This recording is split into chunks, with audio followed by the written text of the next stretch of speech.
It's always weird when you see a Georgia kid, especially a defensive lineman, commit to somewhere out in the West Coast. Typically it goes the other way around, at least what we've seen lately. Well, Lincoln Riley, somebody we talked about, defense is at some point got to come around if you're going to win a championship or get to the point where you get over that hump. You lost two. You lost Isaiah Gibson. I want to talk about him first, and then Justice Terry. Just your overall thoughts on those guys decommitting, and I want to start with Isaiah Gibson. Kind of where are you feeling? Are they going back home to Georgia, or how's this thing going to play out? I think both of these guys, if I had to predict, if I had to bet money today, I would be more comfortable in Justice Terry landing at Georgia. I think Isaiah Gibson's going to be a battle. I think Tennessee is definitely involved with this. I think Auburn's got a chance at this as well. He's the number one edge in America. I had a chance to see him last year play. I got a chance to see him at the Under Armour camp in Carrollton back in February. And the first thing that stands out to you is his width and length. I mean, this guy's got like an 81, 82 arm length on 6'4.5" frame, just crazy measurables. You talk to the people at Warner Robins right there in middle of Georgia, tough ass kid. And, I think Georgia's in a good spot, but that one's not over. Justice Terry from Manchester, Georgia, 6'4", 280 pounds. A lot of people kind of remember that picture from the 8th grade and went viral. I got like 8 million views on Max Preps. It was insane. I've known him since he was an 8th grader. This guy is just one of those elite defensive linemen. It just so happens, guys, that Georgia has three, and I don't use this term a lot because it's thrown around, basically super freaks, man. I mean, you look at Elijah Griffin down in Savannah. Many people think he's the number one defensive lineman in the country. If he isn't, Justice Terry is considered the number one defensive lineman in the country. He's from Manchester, Georgia. And then you go to Warner Robins right there in middle Georgia, right there with that great big Bucky's off 75. Yeah. Traditional powerhouse Warner Robins. And I'll say this, he's the number one edge in America. So the state of Georgia, Kirby Smart has done so good in recruiting. But, man, you have to know as a staff, they have waited a long time to not have to go win a battle of a Damon Wilson, in South Florida, to have to go to get a Jalen Carter out of a Popka. These are homegrown kids. These kids have been in Georgia their whole life, and you got to take advantage of getting elite players like that. Rusty, I've said, going back to the J-Boy show, I think if you look at the major three sports, baseball, basketball, and football, per capita, Georgia is probably the best state in the country from high school recruiting, from a high school recruiting standpoint and development standpoint. And there's got to be a new power plant or something that opened in the state when you look at these guys. But, do you think, and Rusty, you've been around recruiting for a long time, man, and not trying to age you, still a very young man.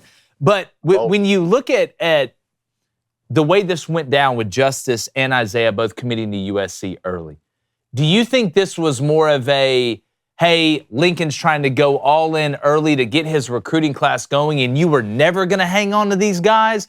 Or was this just they woke up one morning and realized, what the hell am I doing going all the way out there to USC when I can go to this monster that Kirby has built already and go straight to the league after 3 years in the first round?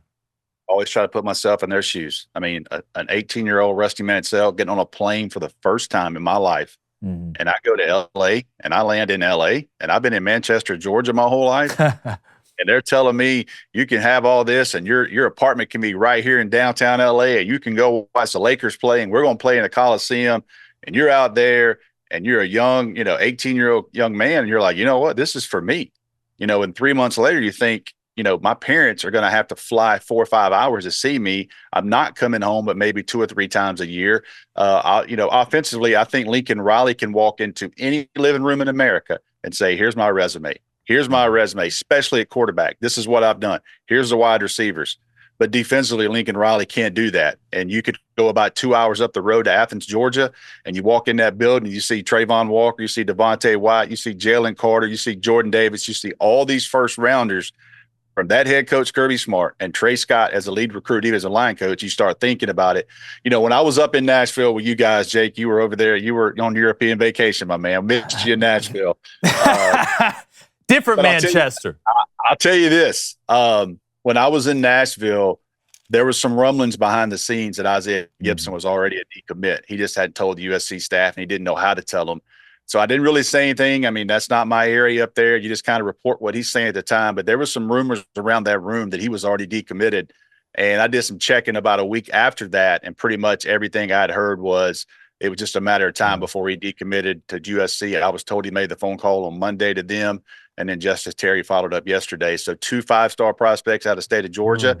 And you credit USC, man. You do what you can. You took a shot. Yeah, no, I respect it. I respect it. You took a shot in March. And if those kids commit, it's huge buzz for your program.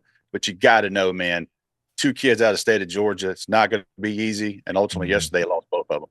Yeah, well, I had a little birdie tell me, and you mentioned this earlier. I know you said Tennessee. I think Auburn's legitimately in it for Isaiah Gibson. Yeah. I got a funny story to tell about USC and a certain junior college recruit. This is before Lincoln Riley, and now we have NIL. So after we get our questions, I'm going to tell that one, Rusty. I know you're going to remember this kid too. Well, I'm always interested to understand why kids decommit right after they've given their word to a program, and certainly you have all the perspective in the world with these kids coming from Georgia, and I think that you are right. Like they commit to USC, there's a lot of glamour out there, and then they realize, hey, maybe my parents aren't going to be able to come see me play quite as often. How does NIL play into this? Because it is a different era now. I mean, was USC just throwing a lot of money at these kids specifically, or some of the ones to come? I mean, are we going to see a mass exodus now of other commits from USC? And is this a situation where Georgia and Auburn and Knoxville and some of the other teams you mentioned just said, hey, let's just pony up even more money, and that's the deciding factor? There's going to be ultimately some kids that make that NIL decision only, and that's their opinion and what they want to do. I don't think that USC is what behind the scenes you think is one of those major bidders. They understand to get a kid out of the South, they're going to have to be different, and they probably have to offer more money than what they're getting thrown around down here. Here's the thing I talk about a lot, kind of not dodging the NIL part, but I'll say this. And if a lot of people that have followed my work, I've used this term for a long, long time, and that's visit high. You know what I mean? Yeah. You're on that Sunday when you leave, everybody's in such a hurry to get an interview with a kid. You got to put yourself in a situation, a 15, 16, 17-year-old young man, 48 hours at Georgia, 48 hours at Auburn, Alabama, and Tennessee. That doesn't suck, man, at all. You know what I mean? And especially when school's in, and it's a little bit more to look at than the summertime right now. So, I try to let that visit high wear off, and I want to know what you hear on Tuesday.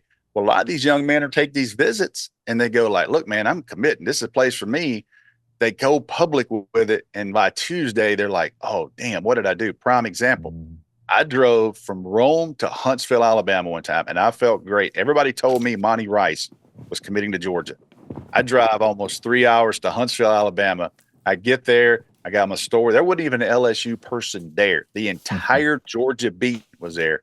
And Monty Rice stepped up to the school in front of everybody on live TV, and he said, I'm going to LSU. And I was like, wow, nobody thought that.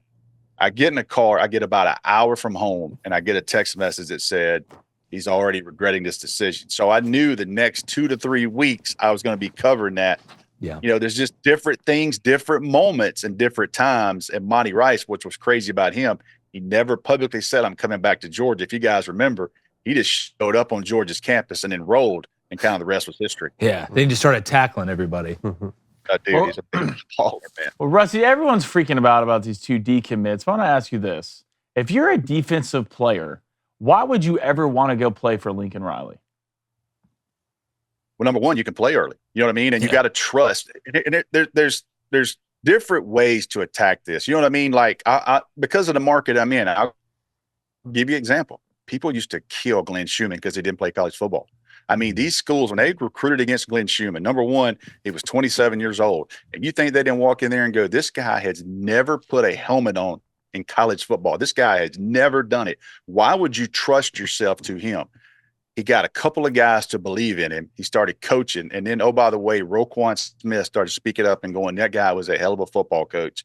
And not one person ever brings it up again. In fact, if you're an inside linebacker at another school, the last person you want to be battling against is Glenn Schumann right now at inside backer. So I'm USC, you got to find a way to get some kids to believe in you and to believe in your system, because the only way you can change it is by product. Words don't buy it anymore.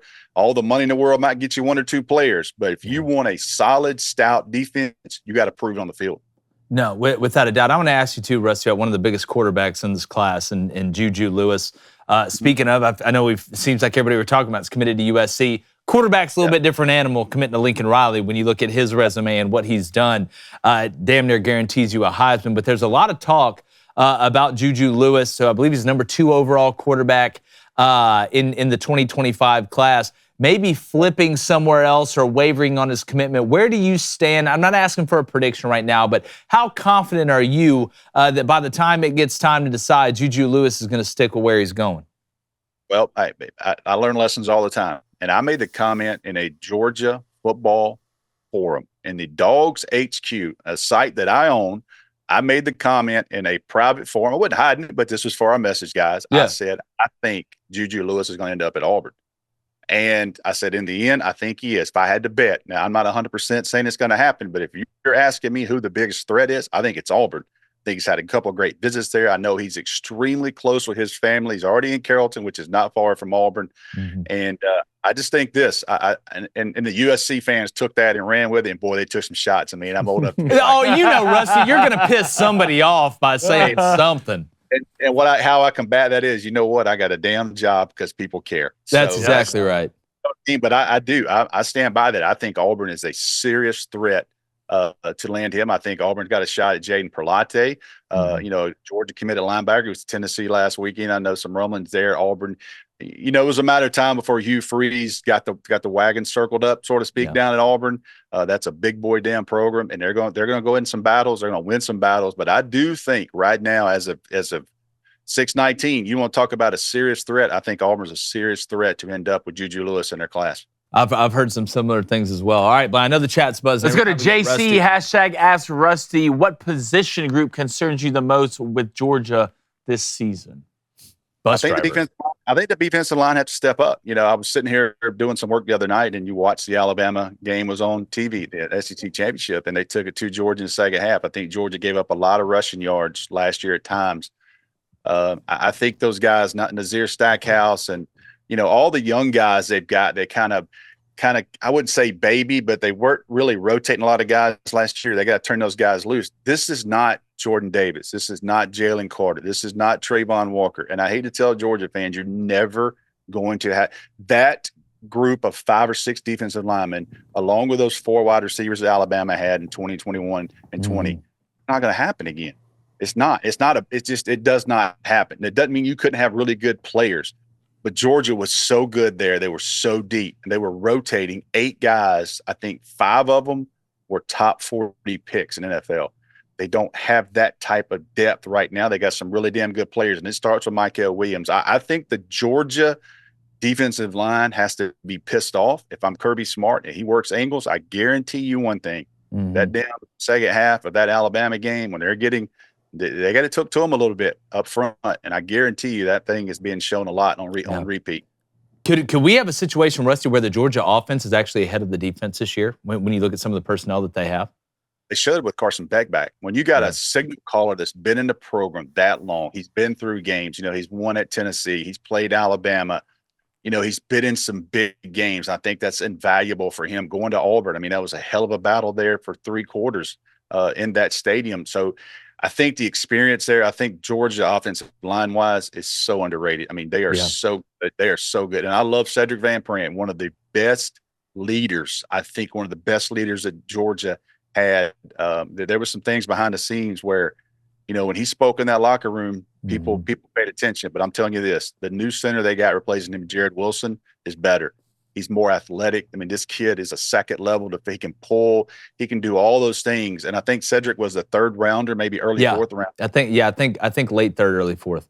Jared Wilson can be a 2nd round draft pick. I mean, they rave about him. And I think getting Tate Ratledge to come back, they're getting Xavier Truss to come back for a 5th year. They've got Ernest Green, who's a left tackle that's 6'2.5", and people say, wait a minute, that's not prototypical. Well, neither was Jamari Salyer, who's starting for the Chargers. He played left tackle. Yeah. He played left tackle for Georgia.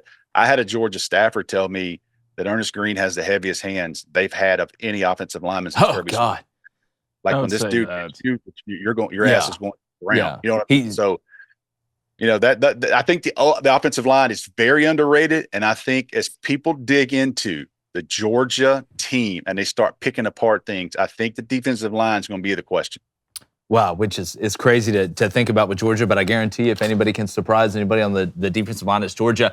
Rusty, real quick, you remember Javon Kinlaw, who's playing for the San Francisco 49ers. I'm at Jones County Community College. I don't think Javon will care that I told this story. He's committed to South Carolina. All right, now he ended up going to South Carolina. There'd be a Tahoe that would show up every Sunday outside his dorm and unload groceries and just magically show up. But I'll never forget, and this is before Lincoln was at USC, he's going to take an official to USC, Southern Cal. South Carolina coaches are all worried. I think, Muschamp was at South Carolina when this is going on.